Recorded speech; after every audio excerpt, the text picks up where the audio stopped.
My question here is, how much do you need to save every month if you want to have 1 million by the time you reach the age of 60? Yun ang tanong. Magkano ba ang kailangan mong itabi, buwan-buwan, para meron kang 1 million by the time you reach the age of 60? Assuming yung pera mo ay tataas ng 10%. Okay?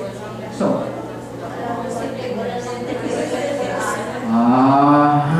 mamaya pag-usapan natin. Huwag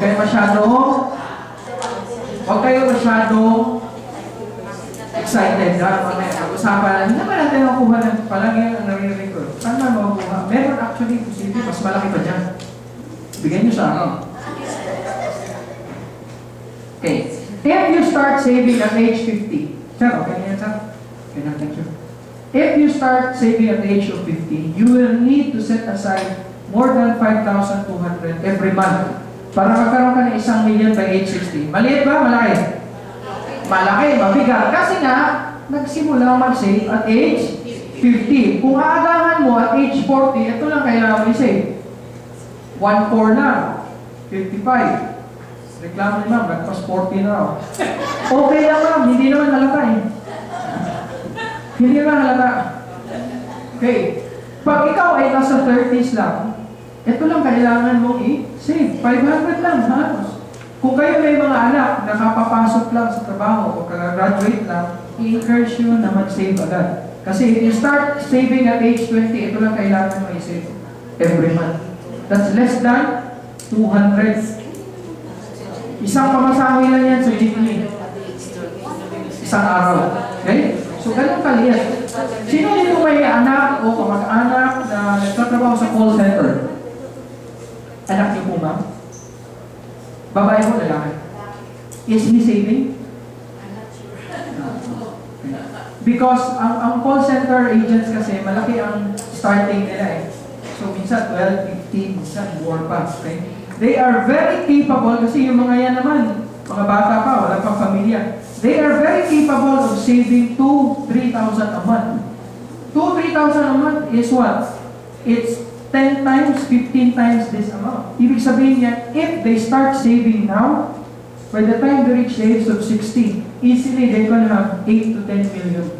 Hindi po ganun kahirap magkaroon ng milyones as long as you start as early as possible. So kung meron kayong mga anak, tayo, medyo hindi na natin na ito magagawa. Pero yung mga at least man lang sa mga anak natin, encourage them to start saving as early as possible. Because the earlier you start, the easier it will be for you to achieve your goals. Baka nga 50 pa na, pwede na siya mag-retire. Okay? So encourage mo. Kung ayaw mo pa-encourage, pilitin mo siya. Para sa kanya din naman. Okay? So ma'am, ang problema natin ngayon, hindi na tayo 20. Hindi na tayo 30. 40. Ganon. Well, that's the bad news. Ito ang problema. That's the bad news. Wala tayong choice ngayon, kundi talagang, if we want to have millions by the time we reach the age of 60 or 65, then we have no other choice but to increase our savings.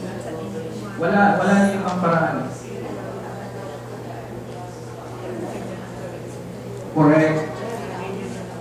Kaya dapat, sa simula pa lang, sanayin mo na lang magtagay ng pakonti-konti. So, ang question niya, kanina may question ko maganda. Tingnan niyo muna ito. Tingnan niyo ito, pag mayroon kang perang ganito, if you save 1,000 every month,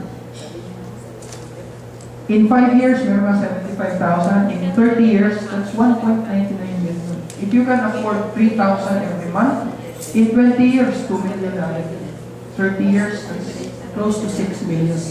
Okay? Sabi ko kanina, pag call center agent, ito, kaya-kaya ito ma-save. So, 30 years lang, ilang million siya? That's 4 to 6 million agad. They can retire before they reach the age of 50.